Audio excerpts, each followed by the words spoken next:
ನಮ್ಮದು ಹಲ್ಸೂರಲ್ಲಿ ನಮ್ಮ ತಂಗಿ ಮದುವೆ ಆವತ್ತೇ ಮದುವೆ ರಿಲೀಸ್ ದಿವಸನೇ ಅವ್ರ ಮದುವೆ ಹಲ್ಸೂರಲ್ಲಿ ಅವ್ರದ್ದು HAL ನಮ್ಮ ತಂಗಿ ಗಂಡ ಅವ್ರ ಮನೆ ಅವ್ರಿಗೂ ನಮಗೂ ಹತ್ರ ಇರಲಿ ಅಂತ ಅಲ್ಲಿ ಮಾಡಿ ಅಂದರು. ನಾವು ಅಲ್ಲೇ ಮಾಡಿದ್ವಿ ನಮ್ಮ ತಂದೆಯವರು. ಆವಾಗ ಅಲ್ಲಿ ರಾತ್ರಿ ಹೋದ್ವಿ. ಎಲ್ಲರೂ ಇದ್ದರು, ನಮ್ಮ ಸಂಘದವರೆಲ್ಲ, ನಮ್ಮ ಗ್ರೂಪೆಲ್ಲ ನಮ್ಮ ಜೊತೆಲೇ ಇದ್ದರು. ಯಾಕಂದ್ರೆ ಮನೆ ಎಲ್ಲ ಫ್ರೆಂಡ್ಸ್ಗಳೇ, ನಮ್ಮ ಮನೆಯವ್ರ ಥರನೇ ಎಲ್ಲರೂ ಫುಲ್ ಜೊತೆಲಿದ್ದರು. ಬೆಳಿಗ್ಗೆ ಮುಹೂರ್ತಕ್ಕೆ ಮುಂಚೆ ಅಲ್ಲಿ ಸ್ವಲ್ಪ ಒಂದು ಇದು ನಡೆದ್ಬಿಡ್ತು. ಏನು ಅಂದರೆ ಮುಹೂರ್ತ ಆಯಿತು, ಊಟಕ್ಕೆ ಕೂತ್ಕೊಬೇಕು. ನಾವೆಲ್ಲ ಟಿಕೆಟ್ ಇದೆ ನಮ್ಮ ಹತ್ರ, ಕಾಮನ್ ಬಿಲ್ಲಿಗೆ ಓಡಿ ಬರ್ಬೇಕು. ನಾವ್ರಂಗೆ ಮೈನ್ ಥಿಯೇಟ್ರಿಗೆ ಹೋಗೋಕ್ಕೆ ಹತ್ರ, ಆದರೆ ನಮ್ಮ ಹತ್ರ ಇರೋದು ಇಲ್ಲಿದ್ದು.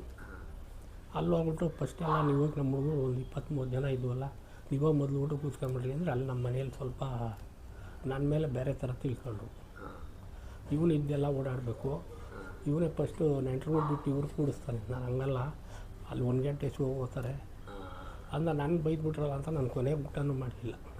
ನೀವೆಲ್ಲ ಮಾಡ್ಕೊಂಬರ್ರೋ, ನಮ್ಮ ನಾರಾಯಣ ಅಂತ ನಮ್ಮ ರಸಿಕರಾಜ ಸಂಘಕ್ಕೆ ಅವರೇ ಅಧ್ಯಕ್ಷರು ಮಾಡಿದ್ವಿ. ಇವಾಗಲೂ ಇಲ್ಲೇ ಇದ್ದಾರೆ, ರಿಟೈರ್ಡು ನಿವೃತ್ತಿ ಪೊಲೀಸ್ ಇನ್ಸ್ಪೆಕ್ಟ್ರು ದೇವ ಪಾರ್ಕಲ್ಲಿದ್ದಾರೆ. ಆವಾಗ ಅವ್ರನ್ನೇ ಇರಲಿ, ಒಂದೊಂದು ಏರಿಯಾದವ್ರು ನಾವೇ ನಮ್ಮ ಸಂಘಕ್ಕೆ ನಾವೇ ಅಧ್ಯಕ್ಷರು ಅಂತ ಆಗಬಾರ್ದು, ಸಂಘಟನೆ ಹೊಡೆದೋಗುತ್ತೆ. ಅದಕ್ಕೆ ಅವನು ಒಳ್ಳೆ ಹುಡುಗ, ಅಭಿಮಾನಿ, ಆ ಥರ ಅವ್ರನ್ನೂ ಕರೆಸ್ಕೊಂಡು ನಮ್ಮ ಜೊತೆಯಲ್ಲಿ ಎಲ್ಲರೂ ಇದ್ದರು. ಅಂದರೆ ಒಂದು 20-30 ಜನ ನಮ್ಮವರು. ಬಾಲಕೃಷ್ಣ, ದೇವದಾಸ್ ಅಂತ, ಮತ್ತು ಅವನು ಸೂರಿ ಅಂತ, ಇನ್ನೊಬ್ಬ ಶೇಖರು, ಸುಮಾರು ಜನ ನಮ್ಮವ್ರು ಇವತ್ತಿನ್ನೂ ಎಲ್ಲ ಇದ್ದಾರೆ. ಯಾರೋ ಒಬ್ಬೊಬ್ಬರು ಬಸವರಾಜ್ ಅಂತಿದ್ದ, ಅವನೊಬ್ಬ ತೀರ್ಕೊಂಡಿದ್ದಾನೆ. ಇನ್ನು ಉಳ್ದಂಗೆ ಎಲ್ಲರೂ ಇದ್ದೀವಿ. ಮಲ್ಲಿಕಾರ್ಜುನು. ಈಗ ರಾಜಣ್ಣವರೇ, ಅದಕ್ಕೂ ಹಿಂದೆ ಬಂದಂಥ ಚಿತ್ರಗಳಲ್ಲಿ ಅಣ್ಣವ್ರದ್ದು ಫೈಟಿಂಗು ಗೀಟಿಂಗ್ ಎಲ್ಲ ಇತ್ತು. ಇದರಲ್ಲಿ ಏನೂ ಅಂಥದ್ದಿಲ್ಲ. ನಿಮ್ಗೆ ಏನು ಪಿಕ್ಚರ್ ಬಗ್ಗೆ ಬೇಸರ ಆಯಿತಾ? ನಮಗೆ ಬೇಸರ ಆಗಿದ್ದೇನಿಲ್ಲ, ಯಾಕೆಂದರೆ ಹಾಡುಗಳು ಚೆನ್ನಾಗಿದೆ, ಹಾಡುಗಳು ಕತೆ ಚೆನ್ನಾಗಿದೆ. ಯಾಕೆಂದರೆ ಒಂದು ವಿಶೇಷವಾಗಿಯೇ ಇವ್ರು ಆಯ್ಕೆ ಮಾಡೋದು. ಯಾಕೆಂದರೆ ನಾವಿವರು ಮಾಮೂಲಿ ಇವರು ಬ್ರಾಹ್ಮಣ ಅಲ್ಲ ಅಂತಲೇ ನಮಗೆ ಮೊದಲು ಅನಿಸೋದು. ಕಥೆಯಲ್ಲಿ ಏನು ಜಾಸ್ತಿ ಆಳವಾಗಿ ಕೊಡಲ್ಲ. ಅದನ್ನು ನಾವು ಒಳಗೋದಾಗ ಗೊತ್ತಾಗಿದ್ದು. ಯಾಕೆ ಅವ್ರು ಅಶ್ವತ್ಥವ್ರು ಇವಾಗಲೇ ಈ ಥರ ಇದ್ದು, ನಾನು ಅವ್ರ ಸೈಕಲಲ್ಲಿ ಬಂದು ಅವ್ರ ಪಾಪ ಎಷ್ಟೊತ್ತಾರು ಬರಲಿಲ್ಲ ಅಂತೇನೋ ಒಂದು ಸೀನ್ ಬರುತ್ತೆ. ನೀನು ನಂಬ್ಕೊಂಡು ನನಗೆ ಅವ್ನು ಯಾರೋ ಬಂದು ಮಗ ಬೈದ ಅಂತ. ಆವಾಗ ನಮ್ಗೆ ಅರ್ಥ ಆಯಿತು, ಇದು ಈ ಥರ ಅಂದರೆ ಇವರಿಗೆ ವಿರುದ್ಧವಾಗಿ ಯಾರೂ ರೈತರಾಗಿಲ್ಲ. ಬ್ರಾಹ್ಮಣರಲ್ಲಿ ಊರುಗಳಲ್ಲಿದ್ದರೂ ಕೆಲಸದವ್ರನ್ನ ಇಟ್ಕೊಂಡು ಅವರು ಜಮೀನೆಲ್ಲ ಮಾಡಿಸ್ತಾರೆ. ಶಾನ್ಭಾಗ್ರು, ಪಟೇಲ್ ಇವರೆಲ್ಲ ಆ ಥರ ಇರೋದು. ಇವರೇನೆಂದರೆ ಇವರು ಅಲ್ಲಿ ನೋಡಿದ್ರೆ ಹೋಗಿ ದೇವಸ್ಥಾನದಲ್ಲಿ ಪೂಜೆ ಮಾಡಿಬಿಟ್ಟು ಬರ್ತಾರೆ. ಇಲ್ಲಿ ಬಂದು ಹಸು ಆರೋಗ್ಯ ನೋಡಿಬಿಟ್ಟು ನಮಗೆ ಒಳ್ಳೆಯ ಸಬ್ಜೆಕ್ಟ್ ಮಾಡಿದ್ದಾರೆ. ಅಂದರೆ ಜನಕ್ಕೆ ಬೇಕು. ನಮಗೇನಂದರೆ ಅಭಿಮಾನಿಗಳು ಯಾವ ಥರ ಇದ್ದರೂ ತಗೊಂಡ್ಬಿಡ್ತಾರೆ. ಸೋಮವಾರದಿಂದ ಆಡಿಯನ್ಸ್ ಬರಬೇಕಲ್ಲ, ಪ್ರೇಕ್ಷಕರು ಬರೋಕ್ಕೆ ನಮ್ಗೆ ಇಷ್ಟ ಆಯಿತು. ಒಳ್ಳೆಯ ಕತೆ. ಅದರಲ್ಲಿ ಸರಿತಾ ಅವರು ಆ ಅಮ್ಮನ ಸ್ವಲ್ಪ ಫಸ್ಟು ಜಂಬದ ಪಾತ್ರ ಸ್ವಲ್ಪ ಏನಂದರೆ ಹಳ್ಳಿ ಪಟೇಲರು ಚೇರ್ಮನ್ರು ಮೊಮ್ಮಗಳು ಆ ಥರ ಬಂದ ಮೇಲೆ ಇವ್ರನ್ನ ನೋಡಿ ಪರಿವರ್ತನೆ ಆಗಿ ಇವ್ರ ಮೇಲೆ ಇದೆಲ್ಲ ಹಾಕೋದು ನೋಡ್ಬಿಟ್ಟು ನಮಗೆ ಹಾಡು ಬೇರೆ ಒಂದು ಇವತ್ತು ಅದನ್ನು ರೈತ ಗೀತೆಯಾಗಿ ನಮ್ಮ ಕರ್ನಾಟಕಕ್ಕೆ ಜನಪ್ರಿಯ ಆಗಿರೋದು ಹೇಗಿಲ್ಲ. ಒಂದು ಚಿತ್ರದ ಹಾಡನ್ನ ಒಂದು ರಾಜ್ಯದ ರೈತರ ಗೀತೆ ಮಾಡಿದ್ದು ಇದೇ ಒಂದು ಯಾರಿಗೂ ಮಾಡಿಲ್ಲ. ಅದು ಸಿನಿಮಾದಲ್ಲಿ ಬಂದಿದ್ದನ್ನು ಹಂಗೆ ಇವತ್ತು ಬಳಸ್ಕೊಂಡು ರೈತ ಗೀತೆಯಾಗಿ ನಾಡಗೀತೆ ಥರ ಅದನ್ನು ಎಲ್ಲೋದ್ರೂ ಜನಪ್ರಿಯತೆ ಆಗಿದೆ. ಅವರು ಅಷ್ಟೇ ಸಾಕು, ಇನ್ನೇನು ಹೇಳಬೇಕಾಗಿಲ್ಲ. ಆಮೇಲೆ 82ರಲ್ಲಿ ಇವರು ಸಂಪೂರ್ಣ ಯೋಗ ಕಲ್ತ್ಬಿಟ್ಟು ಒಂದು ಸಿಟಿ ಟ್ಯಾಬ್ ಅನ್ನೋ ಪತ್ರಿಕೆಯಲ್ಲಿ ಅವ್ರದ್ದು ಫುಲ್ಲು ಇದು ಬಂದಿತ್ತು. ಏನೋ ಯೋಗದ್ದು ಏನು ಹೆಂಗೆ ಕಲ್ತರು, ಯಾರು ಎಲ್ಲಿಂದ ಬಂದರು, ಎಲ್ಲಿ ಹೆಂಗೆ ಬಂತು ಅಂದರೆ ಈ ಕಡೆ ತ್ರಿವೇಣಿಲಿ ಸಿಂಹ ಜೋಡಿ ಓಡ್ತಿತ್ತು. ನಮ್ಮದು ಹಿಮಾಲಯದಲ್ಲಿ ಅನ್ನೋರ್ದು ಒಲವು ಗೆಲುವು 2ನೇ ರಿಲೀಸ್ ಏನೋ ಅಲ್ಲಿ ಆಗ್ತಾನೆ ಹಿಮಾಲಯದಲ್ಲಿ ಹಳೆವು ಇಲ್ಲಿ ಯಾವುದೋ ಸಿನಿಮಾ ನನಗೆ ಸ್ವಲ್ಪ ಮರ್ತೋಯ್ತು, ಅಲ್ಲಿ ಹಾಕಿದ್ರು. ನಾವು ಅಲ್ಲಿ ಹೋಗಿ ನೋಡ್ಬಿಟ್ಟು ಕೆಳಗಡೆ ಬಂದು ಮಾಮೂಲಿ ಒಂದು ಅಭ್ಯಾಸ ಇಂಟರ್ವ್ಯೂಲಲ್ಲಿ ಇಳಿದು ಬಂದು ಅಲ್ಲಿ ಕೆಳಗಡೆ ಹಿಮಾಲಯ ಕೆಳಗಡೆ ಫಸ್ಟ್ ಅಂಗಡಿಗಳಿತ್ತು, ಪತ್ರಿಕೆಗಳು ನೋಡೋದು. ಏನಾರ ಸಂಜೆ ಬಂದ್ಬಿಟ್ಟು ನೋಡಿದ್ರೆ ಒಂದು ಇದು ಬಂದಿತ್ತು ಸಿಟಿ ಟ್ಯಾಬ್ ಅಂತ, ಆ ಪತ್ರಿಕೆ ಇತ್ತು ನನ್ನ ಹತ್ರ. ನಾವು ಏನೋ ಅವ್ರಿ ಇದೇನಪ್ಪ ಸಿಟಿ ಟ್ಯಾಬಲ್ಲಿ ಅಣ್ಣವ್ರನ್ನ ತೋರಿಸ್ತವ್ರೆ ಅಂದ್ಬಿಟ್ಟು ಇಮ್ಮಿಡಿಯೇಟ್ ಅವಾಗೆ ತಗೊಂಡು ಸಿನಿಮಾ ಸ್ಟಾರ್ಟ್ ಆಯ್ತು, ಮುಕ್ತೆ ಹೋದ್ವಿ. ಮನೆಗೆ ಬಂದು ನೋಡಿದ್ರೆ ಅದರೊಳಗೆ ಸಂಪೂರ್ಣ ಮಾಹಿತಿ ಇದ್ರದ್ದೆಲ್ಲ ಚಿತ್ರಣ ನಿಮ್ಮ ಕಾಮನ ಬಿಲ್ಲುಲ್ಲಿದೆ ಅಂತ ಹಾಕಿದರು. ಸಿಟಿ ಟ್ಯಾಬ್ ಅನ್ನೋ ಪತ್ರಿಕೆ ಅದು, ಅದರಲ್ಲಿದೆ. ಅದು ಪುಣ್ಯಾತ್ಮ ತಗೊಂಡೋದ್ರು. ಮಾಮೂಲಿ ನಮ್ಮದು ಇದೆಲ್ಲ ಅರಗಿಣಿ ಆ ಥರದ ಪತ್ರಿಕೆ ಅದು. ಅದರಲ್ಲಿದೆ ಸಿಟಿ ಟ್ಯಾಬ್ ಅಂತ ಯಾರಾದರೂ ಇಟ್ಟಿದ್ರೆ ಬೇಕಾದ್ರೆ ನೋಡಿ, ಅದರೊಳಗೆ ಸಂಪೂರ್ಣ ಅದೇ ಫಸ್ಟ್ ಅಣ್ಣವ್ರದ್ದು ಹೊರಗಡೆ ಬಂದಿದ್ದು ಇದು ಯೋಗದ ಆವಾಗೆಲ್ಲ ಆ ಸೀನ್ನ ನೀವು ಥಿಯೇಟ್ರಲ್ಲಿ ನೋಡಿದ್ರೆ ನಿಮ್ಗೆ ಏನು ಅನಿಸ್ತಿತ್ತು? ಏನು ಅನಿಸುತ್ತೆ ಅಂದರೆ ಅವ್ರ ಥರನೇ ನಾವು ನಮ್ಮವರೆಲ್ಲ ಆಮೇಲೆ ಮಾಡೋಕ್ಕೆ ಶುರು ಮಾಡಿದ್ರು. ಎಲ್ಲರೂ ಅರ್ಧಂಬರ್ಧ ಅವರು ಇದನ್ನು ಫಾಲೋ ಮಾಡಿದ್ದಾರೆ. ಇಲ್ಲ ಇನ್ಮೇಲೆ ಎಲ್ಲ ಸೇದೋದೆಲ್ಲ ಬಿಟ್ಬಿಟ್ಟು ಬೆಳಿಗ್ಗೆ ಹೊತ್ತೆಲ್ಲ ಬನ್ನಿರಿ ಪಾರ್ಕಲ್ಲಿ ನಾವು ನೋಡು ಅವರೇ ಮಾಡ್ತಾರೆ ನೋಡಿ ಎಷ್ಟೊಂದು ಇದು ಉಪಯೋಗ ಅಂಥೇಳಿ ಇದನ್ನು ಮೊದಲೇ ನಮಗೆ ಆಲೂಜೇನು ಬಂದಾಗ ಹೇಳ್ತೀನಿ ಅದನ್ನು ಕಾಮನ ಬಿಲ್ಲು ವಿಚಾರನ ಆಲೂಜೇನು 100 ದಿವಸದ ಫಂಕ್ಷನ್ನಲ್ಲಿ ಹೇಳಿದರು ಅಣ್ಣವರು. ಏನಕ್ಕೆ ಅಂದರೆ ಅದು ಆಮೇಲೆ ಮಾತಾಡೋಣ. ಇದು ಹಿಂಗಾಗಿ ಕೊನೆಯಲ್ಲಿ ನೋಡಿ ಇವತ್ತು ಅಮ್ಮ ಮಾಲತಿ ಒಳ್ಳವರು ಅಣ್ಣವ್ರ ಜೊತೆ ಮಾಡಿದ್ಮೇಲೆ ಇವರು ಜನಪ್ರಿಯತೆಯಲ್ಲಿ ಹೋಗಿದ್ದೆ. ಇವತ್ತು ಅಮ್ಮ ಇಡೀ ಒಂದು ರಾಷ್ಟ್ರ ಮಟ್ಟದವರೆಗೂ ಇವರು ಎಷ್ಟು ಜನಪ್ರಿಯರಾಗಿದ್ದಾರೆ. ಈಗ ಅವರಿಗೆ ಬ್ಯಾಂಕಲ್ಲಿ ಉದ್ಯೋಗಿ ಆದರು, ಈ ಒಂದು ಕ್ರೀಡೆಗಳಲ್ಲಿ ಒಳ್ಳೊಳ್ಳೆ ಇದು ಬಂದು ಇವತ್ತು ನೀವು ಅವ್ರೇನನ್ನು ದಯವಿಟ್ಟು ಅವ್ರ ಆ ವಿಳಾಸ ತಗೊಂಡು ಅವ್ರನ್ನ ಮಾತಾಡಿಸಿ. ಮಾಲತಿ ಒಳ್ಳ ಇಲ್ಲೆಲ್ಲೋ ಇದ್ದಾರೆ. ಮಾಲತಿ ಒಳ್ಳವ್ರದ್ದು ಕೊನೆಗೆ ಅವರು ಅಣ್ಣವರು ಮದುವೆ ಆಗ್ತಾರೆ. ಅದು ಯಾವುದೋ ಒಂದು ಸಮಾರಂಭದಲ್ಲಿ ಅಣ್ಣವರು ಯಾವುದೋ ಒಬ್ಬ IAS ಅಧಿಕಾರಿ ಒಬ್ಬ ಅವ್ರ ಹೆಂಡತಿನ ಎತ್ಕೊಂಬರೋ ಸೀನ್ನ ನೋಡಿ ಅದನ್ನು ಅಲ್ಲಿಗೆ ಹಾಕ್ಸಿದ್ದಂತೆ. ಹೌದು, ಆ ಥರ ಮಾಡಿ ಮಾರ್ಪಾಟ್ ಮಾಡಿ ಅಂತ ಹೇಳಿ ಸಮಾಜದ ಒಂದು ಆಗು ಹೋಗುಗಳನ್ನ ತನ್ನ ಚಿತ್ರದಲ್ಲಿ ತೋರಿಸ್ಬೇಕನ್ನೋ ಒಂದು ಮಹದಾಸೆ ಅಣ್ಣವ್ರಿಗಿತ್ತು. ಹೌದು, ಏನೇ ಆಗಲಿ ಒಬ್ಬರು ವಿಕಲಚೇತನರು ಅವರು ಯಾರೂ ಆಗಲ್ಲ ಅಂದಾಗ ಈಗ ಈ ಕಡೆ ಸರಿತಾಗೂ ಸಮಾಧಾನ ಆಗಬೇಕು. ಇವರು ಆಗಲೇ ಇಲ್ಲ ಅಂದರೆ ಇವಾಗ ನೆಕ್ಸ್ಟ್ ಬಂದಾದರೂ ಅಮ್ಮ ಬಲವಂತ ಮಾಡ್ಬೋದಿತ್ತು. ಅದಕ್ಕೆ ಇವ್ರು ಏನು ಮಾಡಿಬಿಟ್ರು, ಅವ್ರಿಗೆ ಮೊದಲು ಇವರೇ ಅವ್ರನ್ನ ಬಂದು ಮದುವೆ ಮಾಡ್ಕೊಂಬಿಟ್ರೆ ಇವ್ರು ಇವಾಗ ಅವ್ರು ವಿಧಿ ಇಲ್ಲದೆ ನಮ್ಮ ಅನಂತ ಆಗೋರ್ನ ಆಗಲೇಬೇಕು ಅವರು. ಆ ಥರ ಅವರು ನೋಡಿ ಎಷ್ಟು ಅವರು ಇದು ಎಲ್ಲಿವರೆಗೂ ಆಲೋಚನೆ ಇತ್ತು ಅಂದರೆ ಆ ಕಟೌಟ್ ಆಮೇಲೆ ಲಾಸ್ಟಿಗೆ ಹಾಕ್ಬಿಟ್ರು ಒಂದು 2 ದಿವಸಕ್ಕೆ. ಆಮೇಲೆ ಹೇಳಿದ್ರು ಇಲ್ಲ ಇದನ್ನು ತಗೊಂಡು ಹೋಗ್ಬಿಡಪ್ಪ, ಅವ್ರು ಬಿಡಲ್ಲ, ಇಲ್ಲಾಂದ್ರೆ ಅವರೆಲ್ಲ ಮಾಮೂಲಿ ಪಿಕ್ಚರು ಹಾರಗಳಾಗ್ತಾರೆ, ಅವ್ರಿಗೆ ಬೇಜಾರಾಗಬಾರ್ದು ಅಂತೇಳಿ ಹಾಕ್ಸಿದ್ರು. ಅಂದರೆ ಅಭಿಮಾನಿಗಳಿಗೋಸ್ಕರನೇ ಅವ್ರು ಏನು ಮಾಡೋಕ್ಕೂ ಮಾಡಿಸಿದ್ರು. ಅಭಿಮಾನಿಗಳ ಮಾತನ್ನ ಅವರು ಕೇಳ್ತಿದ್ರು, ಅದೇ ಥರ ಅವ್ರ ಮಾತು ಅಭಿಮಾನಿಗಳು ಕೇಳಿದ್ದಾರೆ. ನಾವೇನಂದರೆ ಆ ಅಮ್ಮ ಒಂದು ಸ್ವಲ್ಪ ಸಮಾಧಾನ ಮಾಡಿ ಕಳಿಸ್ತಾರೆ ಆಫೀಸ್ಗೆ ಹೋದರೆ. ಗೊತ್ತು ನಮ್ಮ ನೋಡಿದ್ರಲ್ಲ, ಆಯಿತು ನಡಿ ಅಂದ್ಬಿಟ್ರೆ ನಾವು ಇವಾಗ ಅವ್ರ ಬದಲು ಮಾತಾಡೋಕ್ಕಾಗಲ್ಲ. ಅದಕ್ಕೆ ಇಲ್ಲೇ ಮಾಡಿದ್ರೇನೆ ಅಂತ ಹೇಳ್ಬಿಟ್ಟು ಏನು ಮಾಡೋದು, ಇಳಿಸ್ಬಿಡೋಣ, ಇಲ್ಲಾಂದರೆ ಬಿಟ್ಬಿಟ್ರೆ ಮುಗೀತು, ಮತ್ತೆ ಬರೋಲ್ಲ, ಇನ್ನು ಇದರಲ್ಲೇ ನಾವಿರಬೇಕು ಅಂತ ನಮ್ಮ ಹುಡುಗರಲ್ಲೇ ಬೇಡ ಬಿಡಬೇಡ ಇಳಿಸ್ಬಿಡ್ರಿ ಅಂತಂದು ಇಳಿಸಿದ್ಮೇಲೆ ಅದು ಬಂತು. ಬೆಂಕಿ ಇಡ್ಕೊಂಡ್ರು, ಜನ ಭಾಳ ಖುಷಿಪಟ್ಟರು. ಎಲ್ಲಿ ಆ ಕಡೆಯಿಂದ ತ್ಯಾಮಗೊಂಡ್ಲಿಂದೆಲ್ಲ ಅಭಿಮಾನಿಗಳು ನಮ್ಮವರಿದ್ದರು. ಕಾಮನ ಬಿಲ್ಲು ಒಂದಕ್ಕೆ ವಿಶೇಷವಾಗಿ ರೈತರುಗಳು ಬಂದರು. ಇವತ್ತು ಇದ್ದಾನೆ ನಮ್ಮೊಬ್ಬ ಇಲ್ಲೇ ತ್ಯಾಮಗೊಂಡ್ಲಿಂದ ಆಚೆ ಅವ್ರೂರು ಇಲ್ಲಿದ್ದರು, ಅವ್ರವ್ರನ್ನೆಲ್ಲ ಕರ್ಸ್ಕೊಂಡಿದ್ದ. ಅವ್ರೇನಿದ್ರು ನಮ್ಮವ್ರಂಗೆ ಇಲ್ಲಿ, ಯಾಕಂದರೆ ಟಿಕೆಟು ನಾವು ವ್ಯವಸ್ಥೆ ಮಾಡ್ತಿದ್ವಲ್ಲ, ಹಂಗಾಗಿ ಇಲ್ಲಿ ಬಂದು ಅವ್ರಂಗಲ್ಲಿ.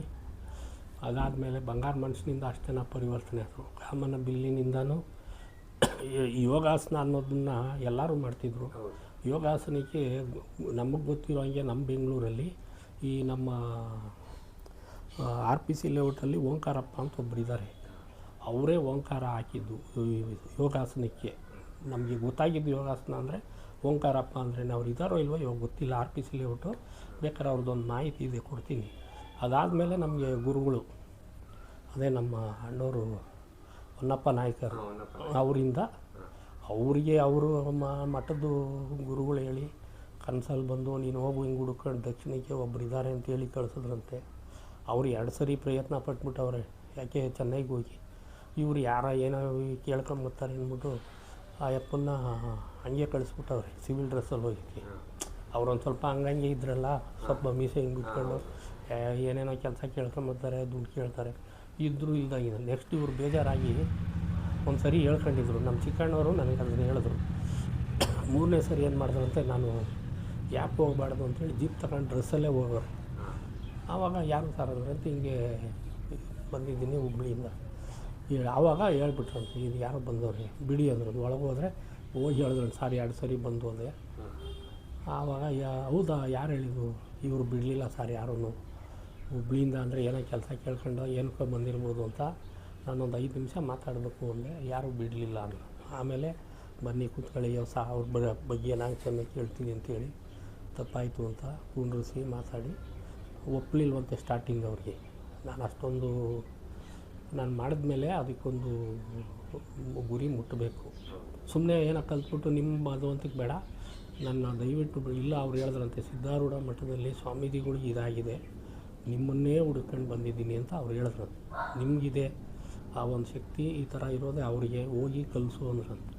ಅದಕ್ಕೆ ನಾನು 3 ಸರಿ ಬಂದಿದ್ದೀನಿ. ನನಗೇನು ಇದಿಲ್ವಾ ಮಾಡೋಕ್ಕೆ, ಬೇಜಾರು ಜನ ಶಿಷ್ಯರಿದ್ದಾರೆ, ನನ್ನ ಆಶ್ರಮಗಳಿದೆ, ನಿಮ್ಮಿದನ್ನೇ ನನಗೆ ಹೋಗಲೇಬೇಕು ಅಂತ ಕಳಿಸಿದ್ರು ಅಂದಾಗ ಒಂದು ಸ್ವಲ್ಪ ಸಮಯ ಕೊಡಿ ಅಂತ ಫಸ್ಟ್ ಕಳಿಸ್ಬಿಟ್ಟಿದ್ದಾರೆ. ಆಮೇಲೆ ಅವರೇ ಫೋನ್ ಮಾಡಿ ಕರ್ಸ್ಕೊಂಡ್ರು. ನೀವು ಹೇಳಿದ್ದು ನನಗೇನೋ ದೇವರು ಜ್ಞಾನ ಕೊಡ್ತು ಬನ್ನಿ ಅಂತ.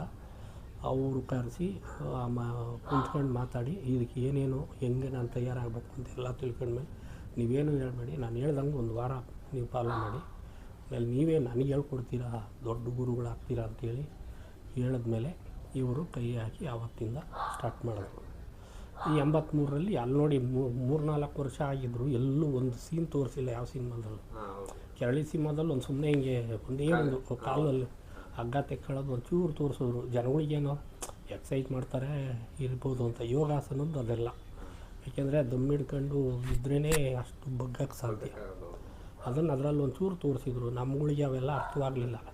ಆ ಸಿಟಿ ಟ್ಯಾಬ್ ಬಂದಾಗಲೇ ನಮಗೆ, ಯಾವಾಗ ಅಂದರೆ ಸಿಟಿ ಟ್ಯಾಬ್ ಬಂದಿದ್ದು ಈ ಕಡೆ ತ್ರಿವೇಣಿಲಿ ಸಿನಿಮಾ ಜೋಡಿ ಓಡ್ತಿತ್ತು ವಿಷ್ಣುವರ್ಧನ್ದು, ಈ ಕಡೆ ನಮ್ಮದು ಹಳೆ ಸಿನಿಮಾ. ನಾವು ಹಿಮಾಲಯಕ್ಕೆ ಹೋಗ್ತಿದ್ವಿ ನೋಡೋಕ್ಕೆ. ಕೆಳಗಿಳಿದಾಗ ಟೀ ಕುಡಿಯೋದು ಅಭ್ಯಾಸಗಳು. ಈ ಕೆಳಗೆ ಬಂದಾಗ ಏನು ಆತಾಕ್ಬಿಟ್ಟು ಒಂದು ಫುಲ್ಲು ಸಿಟಿ ಟ್ಯಾಬ್ ಅಂತ ಫುಲ್ ಅಂಗಡಿ ಫುಲ್ಲು ಇದೇನೇ ಹೊಸ ಪತ್ರಿಕೆ ಯಾವುದೋ ಎತ್ಕೊ ಅಂದ್ಬಿಟ್ಟು ತಗೊಂಡ್ರೆ ಫುಲ್ಲು ಬರೆದಿದ್ದಾರೆ ಮಾಹಿತಿ. ಅದು ಇವತ್ತು ಯಾರನ್ನ ಇದ್ದರೆ ಮಾನೀಯರು ತೋರಿಸ್ಲಿ ಅದನ್ನು, ಯಾಕೆಂದರೆ ಇದಾಗುತ್ತೆ ಜನಕ್ಕೆ. ಅಣ್ಣವರ ಒಂದೊಂದು ಚಿತ್ರದಲ್ಲೂ ಒಂದೊಂದು ಸಂದೇಶ ನಮಗೆ ಇದಾಗುತ್ತೆ. ಈಗ ಎಲ್ಲರೂ ವಿಶ್ವ ಯೋಗ ದಿನಾಚರಣೆ ಅಂತ ಮಾಡ್ತಾರೆ. ಹೌದು, ಅಣ್ಣವ್ರು ಅದನ್ನು ಆಗಲೇ ಮಾಡಿಬಿಟ್ಬಿಟ್ಟಿದೆ. ಅದನ್ನು ಇವಾಗ ನಮ್ಮವರು ಸುಮ್ಮನೆ ಏನಂದರೆ, ಈಗ ಜನಕ್ಕೆ ನಾನು ಮಾಡಿದೆ, ನನ್ನ ಅಧಿಕಾರದಲ್ಲಿ ನಂದಾಯಿತು ಅಂತ ನಾವು ಇವತ್ತು ಹಾಕಲ್ಲ ಯಾರ್ದು. ನಾವು ಏನೇ ಹಾಕಿದ್ರು ಇವ್ರದೇ. ಯೋಗದ 21 ಸ್ವಚ್ಛ ಭಾರತ ಅಂತ ಮಾಡಿದ್ರು, ಅದೆಲ್ಲ ಅಣ್ಣವರು ಆಲೆ ಮೇರ್ ಮುತ್ತಣ್ಣಲ್ಲೇ ಒಂದೇ ನಾಡು ಒಂದೇ ಒಂದು ಆವತ್ತೇ ಗುಡಿಸ್ಲನ್ನೆಲ್ಲ ತೆಗೆದು ಅವರಿಗೆಲ್ಲ ಇದು ಮಾಡಿ ಇವತ್ತು ಸ್ಲಮ್ಗಳು ಕ್ಲಿಯರ್ ಮಾಡಿ ಅಂತ ನಮ್ಮ ಸರ್ಕಾರಗಳು ಇವತ್ತಲ್ಲ, ಇವ್ರಾಗಲೇ 50 ವರ್ಷದ ಹಿಂದೆ ಮಾಡಿ ಬಿಟ್ಟಿರೋವನೇ. ಇವತ್ತು ನೋಡಿ ಎಷ್ಟು ವರ್ಷ ಬೇಕು ನಮ್ಮ ಭಾರತದಲ್ಲಿ ಅಂದರೆ ಗ್ಯಾಪ್ನ. ಇವಾಗ ಇದು ಯಾವುದು ಭಾಗ್ಯದ ಲಕ್ಷ್ಮೀ ಬಾರಮ್ಮ ಅಲ್ಲಿ ಹಳ್ಳದ ಕರೆಗೆ ನೀರು ಹರಿಯುವುದು ಅವತ್ತಿಗೆ ಹೇಳಿದ್ರು ಜನ ಯಾವುದು ಬಿಡಲ್ಲ ಅನ್ನೋದಕ್ಕೆ. ಈಗ ನೋಡಿ ಏನು ಬಿಡ್ತಾವ್ರ, ಅಲ್ಲಿ ಯುದ್ಧ ನಡೀತೈತೆ, ಪೆಟ್ರೋಲ್ ಸಿಗಲ್ಲ, ಊಟ ಸಿಗಲ್ಲ, ಆದರೂ ನಮ್ಮವರು ಥಿಯೇಟ್ರುಗಳು ಫುಲ್ಲು, ಆ ಮಾಲ್ಗಳಲ್ಲಿ ಹರಿದಾಡ್ತಾರೆ ಜನ. ಅವತ್ತು 86ರಲ್ಲಿ ಹೇಳಿದ್ರು ಅವರು, ಯಾವ್ದಾರ ತಪ್ಪಿದೆಯಾ ಅವತ್ತು ನೋಡಿ ಅವರು ಏನಂದರೆ ಅಲ್ಲಿ ಒಂದು ತ್ರಿಮೂರ್ತಿಗಳ ಸಂಗಮ ಆಗ್ಬಿಡೋದು. ಶಿವದಯ ಶಂಕರ್ ಅಣ್ಣವರು ಒಂದು ಕಡೆ ಕೇಳಿದ್ದೆ, ಈ KRS 100 ಅಡಿಗೇನೋ ಮಾಡಬೇಕಿತ್ತಂತೆ. ಆಗ ವಿಶ್ವೇಶ್ವರಯ್ಯನ ಬೆಂಗಳೂರು ಮುಂದಕ್ಕೆ ದೊಡ್ಡದಾಗಿ ಬೆಳೀತದೆ, ಅದನ್ನು ನಾವು ಇನ್ನೂ ಜಾಸ್ತಿ ಕಡಿಮೆ 115-12 ಅಡಿ ಮಾಡಿದ್ರು. ಅದೇ ಥರ ಅಣ್ಣವರು ಇನ್ನು 100 ವರ್ಷಕ್ಕೆ ಹೋದ್ರು ಅಣ್ಣವ್ರ ಚಿತ್ರಗಳು, ಆ ಚಿತ್ರದಲ್ಲಿದ್ದಂಥ ತತ್ವ ಸಿದ್ಧಾಂತಗಳು 100 ವರ್ಷ ಮುಂದಕ್ಕೆ ಹೋದ್ರೂ ಆ ತತ್ವ ಸಿದ್ಧಾಂತಗಳು ನಮ್ಗೆ ಉಪಯೋಗ ಆಗುತ್ತೆ. ಅಲ್ಲ, ಒಂದೊಂದರಲ್ಲಿ ಒಂದೊಂದು ಇದ್ದೇ ಇದೆ. ಯಾಕಂದರೆ ಅವರಿಗೆ ಸುಮ್ಮನೆ ಸ್ಟಾರ್ಟಿಂಗ್ ಹೊಟ್ಟೆಪಾಡಿಗೆ ಬಂದಿರ್ಬೋದು ಚಿತ್ರರಂಗಕ್ಕೆ. ಹೋಗ್ತಾ ಹೋಗ್ತಾ ಹೋಗ್ತಾ ಅವರು ಬರೀ ಬಣ್ಣ ಹಾಕೋದೇ ಮುಖ್ಯ ಅಲ್ಲ, ನನ್ನಿಂದ ಒಂದು ಸಂದೇಶ ಬಿಡಿ. ಒಬ್ಬರು ಬದಲಾದರೆ ಸಾಕಲ್ವ. ಆ ಸಿಗರೇಟ್ ಸೇದೋದು ಬಿಡ್ತಾನೆ ಒಬ್ಬ ಅಂದರೆ ತಂದೆ ತಾಯಿ ಹೇಳಿದ್ರು ಕೇಳಲ್ಲ. ಅವ್ರು ಹೇಳಿದಕ್ಕೆ ಬಿಡ್ತೀವಿ ಅಂದರೆ ಅವಾಗ ಅವ್ರ ಮಾತಿಗೆ ಅಷ್ಟು ಘನತೆ ಇದೆ ಅಂತ ಅದನ್ನೇ ಅವ್ರು ಪಾಲಿಸಿ ಬಂದರು. ಸಾಕು, ಒಬ್ಬನ ಊರನ್ನೆಲ್ಲ ಯಾರೂ ಬದಲು ಮಾಡೋಕ್ಕಾಗಲ್ಲ. ಈಗ 43 ವರ್ಷ ಆಯಿತು, ಇದನ್ನು ನೀವು ಹಿಂದೆ ಒಂದ್ಸಲ ತಿರುಗಿ ನೋಡಿದ್ರೆ ಏನು ಅನ್ಸೋದು ನಿಮಗೆ? ಏನು ಅನ್ನಿಸ್ತಿದೆ, ನಾವಂತೂ ಬರೀ ಅದು ಒಂಥರ ಚೆನ್ನಾಗಿತ್ತು, ಜಾಲಿ ಸಿನಿಮಾ ಅದು. ಎಲ್ಲನೂ ಇದೆ. ಒಂದು ಹಾಡು ಕಟ್ ಮಾಡಿದ್ರು, ಆದರೆ ನೀನು ಆಡೋದ ಮಾತಲ್ಲ, ರೆಕಾರ್ಡಿಂಗ್ ಆಗಿದೆ, ಇವತ್ತು ಇದೆ, ಟ್ರ್ಯಾಕ್ ಎಲ್ಲ ಇದೆ. ಇದು ಕಾಮನ ಬಿಲ್ಲಿಗೆ ಮಾಡಿಸಿದ ಅನಂತನಾಗಿಗೆ ಕನಸು ಕಾಣೋ ಥರ ಇಲ್ಲ, ಹಿಂದೆ ಅವ್ರ ಹೆಂಡತಿ ಯಾರಿದ್ಲು ಅದಕ್ಕೆ ಹಾಕಬೇಕು ಅಂತ. ಸಿನಿಮಾ ಇನ್ನೂ ಉದ್ದ ಆಗ್ಬಿಡುತ್ತೆ, ಜನ ಬೋರ್ ಆಗ್ತಾರೆ ಅಂತೇಳಿ ಆ ಹಾಡನ್ನು ಆಮೇಲೆ ಆ ಹೀರೋಯಿನ್ ಬೇರೆ ತರಬೇಕು, ಇಲ್ಲ ಸರಿತಾನ ಕನಸು ಕಾಣ್ಬಿಟ್ರೆ ಇಲ್ಲಿಬ್ಬರಿಗೂ ಕಾಂಟ್ರವರ್ಸಿ ಥರ ಇದು ಯಾವನ ಡೈರೆಕ್ಟ್ ಹಿಂಗೆ ತೋರಿಸ್ಬಿಟ್ಟ, ನೋಡೇ ಇರಲ್ವಲ್ಲ ಅವನು. ಲಾಸ್ಟ್ ಇನ್ನೇನು ಎಂಡಿಂಗ್ ಆಗುತ್ತೆ ಅಂದಾಗೆ ಇವನು ನಮ್ಮ ಅನಂತನಾಗ್ ಅವ್ರು ನೋಡೋದು, ಅವ್ರ ಮೇಲೆ ಏನು ಆ ಅಪೇಕ್ಷೆ ಇರಲ್ಲ ಅವನಿಗೆ. ನೋಡಿದ ತಕ್ಷಣ ಏನೋ ಇವ್ರ ಮನಸ್ಸಲ್ಲಿ ಬಂದ್ಬಿಟ್ಟಿದ್ದರೆ ಸಾನ್ಸ್ ಇಡ್ಬೋದಾಯಿತು, ಅದಕ್ಕೆ ಬೇಡ ಟ್ರ್ಯಾಕ್ ಇರಲಿ ಅಂತೇಳಿ ಅಲ್ಲಿ ಇಡಿಸ್ಬಿಟ್ಟು ಅದನ್ನು ಅದರೊಳಗೆ ಬರೆಸಲಿಲ್ಲ. ಯಾಕೆಂದರೆ ಸಿನಿಮಾ ಮೊದಲೇ ಸ್ವಲ್ಪ ಉದ್ದ ಇದೆ. ಹೌದು. ಹಂಗಾಗಿ ಅದು ಆಮೇಲೆ ಬೇರೆಯವರು ಅಂದ್ಕೊಂಡ್ರು ಅನಂತ್ನಾಗ್ನ ಇದು ಮಾಡೋಕೆ ಆ ಟ್ರ್ಯಾಕ್ನ ನಿಲ್ಲಿಸ್ಬಿಟ್ರು ಅಂದ್ರೆ ಇಲ್ಲ, ಸಂದರ್ಭಕ್ಕೆ ಯಾವ ಹೀರೋಯಿನ್ ಹಾಕಬೇಕು, ಅವ್ರು ಕನ್ಸ್ಕೊಂಡ್ರೆ ಹಿಂದೆ ಹೆಂಡ್ತಿ ಜೊತೆ ಕನ್ಸ್ಕೊಳ್ಬೇಕು, ಇಲ್ಲ ಸರಿತಾ ನೋಡಿದ ತಕ್ಷಣ ಕನ್ಸ್ಕೊಳ್ಬೇಕು. ಹೌದು. ಎರಡಕ್ಕೂ ಒಂದು ಸಂದರ್ಭ ಸಿಕ್ಕಲಿಲ್ಲ. ಇವಾಗ ನೋಡಿದ ತಕ್ಷಣ ಯಾರೂ ಕನ್ಸ್ಕೊಳಕ್ಕಾಗಲ್ಲ. ಅವನು ಅನಂತ್ನಾಗ್ ಅವರು ಉತ್ತಮವಾದ ಒಬ್ಬ ಫ್ರೆಂಡು, ಇವರಿಬ್ಬರು ಸ್ನೇಹಿತರು. ಇವಾಗ ಇವ್ರ ಜೊತೆ ಇದ್ದಾರೆ ಅಂದಿದ ತಕ್ಷಣ ಅವ್ರು ನೋಡಿ ಅವ್ರ ಮೇಲೆ ಆಸೆ ಪಡೋಕ್ಕಾಗಲ್ಲ. ಅದಕ್ಕೆ ಆ ಹಾಡನ್ನ ಬೇಡ, ಸಂದರ್ಭಕ್ಕೆ ಇಲ್ಲ ಅಂಥೇಳಿ ಅದು ಇರಲಿ ನೋಡೋಣ ಅಲ್ಲಿ ಕೊನೆವರೆಗೂ ಅಂದರು. ಇಲ್ಲಾಂದರೆ ಅವ್ರು ಯಾರು ಅಂಬರೀಷ್ ಸಿನಿಮಾಗಳಲ್ಲಿ ಮಾಡ್ತಿದ್ರು ಒಬ್ಬರು ನಾಯಕಿ ನಟ ಎಮ್ಮ ಸ್ವಲ್ಪನೇ ಮಾಡಿರೋದು, ಅವ್ರನ್ನ ಒಂದು ಸೀನ್ ಹಾಕಬೇಕು ಅಂತ ಐಡಿಯಾ ಇತ್ತು. ಅಂದರೆ ಹೆಂಡ್ತಿ ಥರ ಬರಲಿ ಅಂತ. ಇನ್ನು ಅದನ್ನು ತೋರಿಸ್ತಾ ಹೋದರೆ ಜನ ಈ ಲಾಂಗ್ ಆಯಿತು ಅಂತ ತುಂಬ ಉದ್ದ ಆಗುತ್ತೆ, ಕುತ್ಕೊಳ್ಳಲ್ಲ. ಹಾಡುಗಳು ಇದ್ದರೆ ಕುತ್ಕೊಳ್ತಾರೆ, ಫೈಟ್ ಇದ್ದರೆ. ಮೊದಲೇ ಫೈಟ್ ಇಲ್ಲ, ಸುಮ್ಮನೆ ಅದಕ್ಕೆ ಏನಾದರೂ ಅದು ಆ ಹಾಡನ್ನ ತೆಗೆಸಿದ್ರು. ಅದನ್ನು ಅನಂತ್ನಾಗ್ ಅವರು ಹೇಳಿದರು, ನಾನು ಯಾರು ಬೇಡ ಅದು ಬೇಡ ಅಂತ ಮಾಡಿಸಿದ್ದಲ್ಲ, ಆ ಟ್ರ್ಯಾಕ್ ಮಾಡಿದ್ದೇ ನಮಗೆ ಗೊತ್ತಿರಲಿಲ್ಲ. ಆದ್ರೂ ಈ ಥರ ಕಾಂಟ್ರವರ್ಸಿ ಬರೆದಿದ್ರು ಹಿಂದೆ. ಈ ಇವ್ರನ್ನ ಅನಂತ್ನಾಗ್ ಹಾಡು ಭಾಳ ಚೆನ್ನಾಗಿದೆ ಅಂಥೇಳಿ ಇವ್ರನ್ನ ಶೈನ ರಾಜ್ಕುಮಾರಿಗಿಂತ ಹಾಡು ಇದು ಜನಪ್ರಿಯ ಆಗ್ಬಿಡುತ್ತೆ ಅಂತ ತೆಗೆಸ್ಬಿಟ್ರು ಪಾರ್ವತಮ್ಮರು ಅಂದರು. ಯಾರನ್ನ ಹೋಗಲಿ ಟ್ರ್ಯಾಕ್ ಕಾಸು ಕೊಟ್ಟು ಎಲ್ಲ ಟ್ರ್ಯಾಕ್ ಮಾಡಿಸಿ ತೆಗೆಸ್ತಾರ ಅವರು ದುಡ್ಡು ಹಾಕ್ಬಿಟ್ಟು? ಹಿಂಗಿದ್ರೆ ಬೇಡವೇ ಬೇಡ ಅಂದ್ಬಿಡ್ತಾರೆ. ಅವ್ನಿಗೆ ಮಾಡೋದೇ ಬೇಡ ರೀ, ಏನಕ್ಕೆ ಬೇಕು ಅಂತ ಹೇಳೋರು. ಇಲ್ಲ, ಅದನ್ನು ಮಾಡಿಸಿದ್ರು. ಸಂದರ್ಭ ನೋಡೋಣ, ಪಿಕ್ಚರ್ ಎಷ್ಟು ಲೆಂತ್ ಬರ್ಬೋದು, ಎಲ್ಲಾರ ಟ್ರಿಮ್ಮಿಂಗ್ ಮಾಡಿದ್ರೆ ಆವಾಗ ಸೇರಿಸೋದು ಅಂತ ಐಡಿಯಾ ಆಯಿತು. ನೋಡಿದ್ರೆ ಇದು ಕಥೆನೇ ಮೃಗತೃಷ್ಣ ಕಾದಂಬರಿ. ಅದು ತುಂಬ ಉದ್ದ ಬಂತು. ಇನ್ನೂ ಮಾಡಿದಿದ್ರೆ ಇನ್ನೂ ಉದ್ದ ಹೋಗೋದು. ನೋಡೋರಿಗೆ ಒಂದು ಸಾಕು ಇಷ್ಟಿಕ್ಕಿ ಅಂತೇಳಿ 2.25 ಅವರ್ 2:50 ನಿಮಿಷದೊಳಗೆ ಮುಗಿಸಿದ್ದಾರೆ. ಇದು ಜನಕ್ಕೆ ಅರ್ಥ ಆಗಲ್ಲ. ಒಟ್ಟೆಲ್ಲ ಹಾಡಿದೆ ಇವತ್ತು ಟ್ರ್ಯಾಕ್ ಒಳ್ಳೆ ಸಾಂಗ್ ಅದು. ಧನ್ಯವಾದಗಳು ರಾಜಣ್ಣ ಅವರೇ. ಇಷ್ಟೊತ್ತವರೆಗೂ ಕಾಮನಬಿಲ್ಲು 43 ವರ್ಷದ ಒಂದು ವಿಶೇಷ ಸಂಚಿಕೆಗೆ ನಿಮ್ಮ ಅಮೂಲ್ಯವಾದ ಮಾಹಿತಿ ಕೊಟ್ಟಿದ್ದೀರಾ. ತುಂಬ ಹೃದಯದ ಧನ್ಯವಾದಗಳು. ಕಾಮನಬಿಲ್ಲು ಯಾವಾಗ ಒಂದು ಸರಿ ಕಾಣೋ ಥರ ಕಾಮನಬಿಲ್ಲು ಎಷ್ಟು ಸುಂದರನೋ ಆ ಸಿನಿಮಾನ ಅಷ್ಟೇ ಸುಂದರವಾಗಿದೆ. ಧನ್ಯವಾದಗಳು. ನಮಸ್ತೆ. ಕೇಳಿದ್ರಲ್ಲ KB ರಾವಜಿಯವರ ಮಾತುಗಳನ್ನ. ಅಣ್ಣವ್ರ ಅಭಿಮಾನಿಗಳು ಏನೇನು ಮಾಡಿದ್ರು ಆ ಚಿತ್ರಮಂದಿರದಲ್ಲಿ, ಕಟೌಟ್ ಯಾವ ಥರ ಇತ್ತು, ಏನಾಯಿತು. ಇನ್ನು ಈ ಚಿತ್ರದ ಹಾಡುಗಳ ಬಗ್ಗೆ ಮಾತಾಡಂಗೆ ಇಲ್ಲ ರೀ. ಒಂದು ರಾಷ್ಟ್ರ ಗೀತೆ ಆಗೋಯ್ತು, ರೈತರ ರಾಷ್ಟ್ರ ಗೀತೆನೇ ಆಗೋಯ್ತು ಒಂದು ಹಾಡು. ನಮ್ಮ ರಾಷ್ಟ್ರಕವಿ ಕುವೆಂಪು ಅವರು ಬರೆದಂಥ ಹಾಡನ್ನು ತೆಗೆದುಕೊಂಡು ಈ ಚಿತ್ರಕ್ಕೆ ಹಾಕಿ ಸಿ ಅಶ್ವಥ್ ಅವರ ಧ್ವನಿಯಲ್ಲಿ ಬಂದಾಗ ಅಣ್ಣವರ ಅಭಿನಯ ಆಹಾ. ಇವತ್ತು ಎಲ್ಲೇ ರೈತರ ಒಂದು ಕಾರ್ಯಕ್ರಮ ಆದರೆ ಈ ಹಾಡನ್ನ ಹಾಕ್ತಾರೆ. ಇನ್ನು ಇಂದು ಆನಂದನ ತಾಳಲಾರೆ, ಅದ್ಭುತ ಹಾಡುಗಳು. ಬಾ ಮುತ್ತು ಕೊಡುವೆ ಕಂದನೆ ನನ್ನ ಮುದ್ದು ರಾಜ, ಹೀಗೆ ಅನೇಕ ಸೂಪರ್ ಹಿಟ್ ಹಾಡುಗಳನ್ನು ಈ ಚಿತ್ರದಲ್ಲಿ ಒಳಗೊಂಡಿದೆ. ಈ ಚಿತ್ರ ಸೂಪರ್ ಡೂಪರ್ ಹಿಟ್ ಆಗಿತ್ತು. ಬೆಂಗಳೂರಿನ ಕೆಲವು ಚಿತ್ರಮಂದಿರಗಳಲ್ಲಿ ನೋಡಿದಿನ ಓಡಿದು ನಂತರ ಅದನ್ನ ಮುಂದಕ್ಕೆ ಬೇರೆ ಚಿತ್ರಮಂದಿರಗಳಲ್ಲಿ, ಬೇರೆ ಹಳ್ಳಿಗಳಲ್ಲಿ ಈ ಚಿತ್ರದ 25 ವಾರಗಳು ಸಹ ಪ್ರದರ್ಶನಗೊಂಡಿತ್ತು. ಒಂದು ಅಣ್ಣವರ ಒಂದು ಅತ್ಯುತ್ತಮವಾದ ಚಿತ್ರ ಅಂತ ನಾವು ಎದೆ ತಟ್ಕೊಂಡು ಹೇಳ್ಬೋದು ಕಾಮನಬಿಲ್ಲು. ಬನ್ನಿ ಕನ್ನಡಿಗರೇ, ಹೀಗೆ ಇನ್ನು ಅಣ್ಣವರ ಹಳೆಯ ವಿಚಾರಗಳನ್ನು ಮತ್ತು ಕನ್ನಡ ನಾಡು ನುಡಿಯ ವಿಚಾರಗಳನ್ನು ನಾನು ಹಾಕ್ತಾ ಇರ್ತೀನಿ. ನನ್ನ ಚಾನಲ್ ನಿಮ್ಗೆ ಇಷ್ಟ ಆಗಿದ್ರೆ ನನ್ನ ಚಾನಲ್ನ ಸಬ್ಸ್ಕ್ರೈಬ್ ಮಾಡಿ, ಶೇರ್ ಮಾಡಿ, ಕಮೆಂಟ್ ಮಾಡಿ, ಲೈಕ್ ಮಾಡಿ. ನಿಮ್ಮ ಅಭಿಪ್ರಾಯ ಏನೇ ಇದ್ರೂ ನೇರವಾಗಿ ತಿಳಿಸಿ. ಸಿರಿಗನ್ನಡಂ ಗೆಲ್ಗೆ, ಸಿರಿಗನ್ನಡಂ ಬಾಳ್ಗೆ. ಜೈ ಕರ್ನಾಟಕ.